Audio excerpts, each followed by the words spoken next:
In today's video, I'm going to teach you how to connect Pabbly Connect to Airtable, create update records.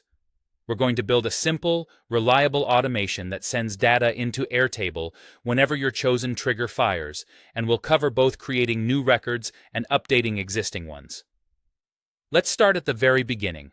Log into your Pabbly Connect dashboard and create a new workflow. Give it a clear, memorable name, such as Airtable Create/Update Records, so you can find it later. This workflow is your automation canvas. You'll define what starts it and what Airtable should do next. Next, set up your trigger. The trigger is what tells Pabbly when to run.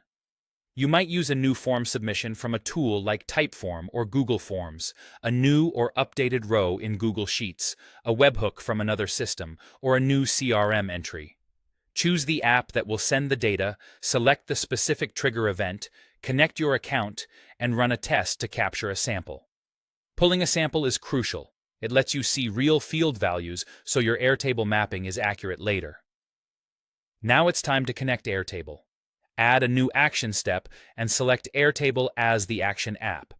For the action event, you can pick Create Record to add a new row, Update Record to change an existing row, or optionally, Search Record to find a row first. That search step is useful if you want to look up a record by a unique field and then decide whether to update it or create a new one. Click to connect your Airtable account and authenticate securely through Airtable's developer settings. Keep your credentials private and never share them. Then choose the base and table you want to work with.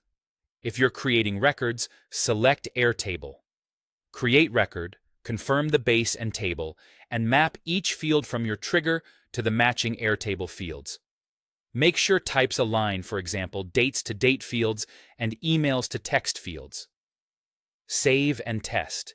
Each time the trigger fires, a new row will be added.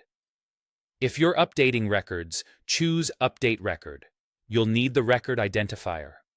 If you used Search Record, map the record ID returned by that step. Then map the fields you want to update and save.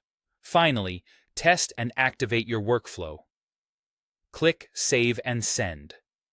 Test request on your Airtable action and confirm the result appears in your table. If anything looks off, adjust your mappings and retest. When you're satisfied, turn the workflow on and let it run automatically. That's it. You've connected Pabbly Connect to Airtable to create and update records with confidence.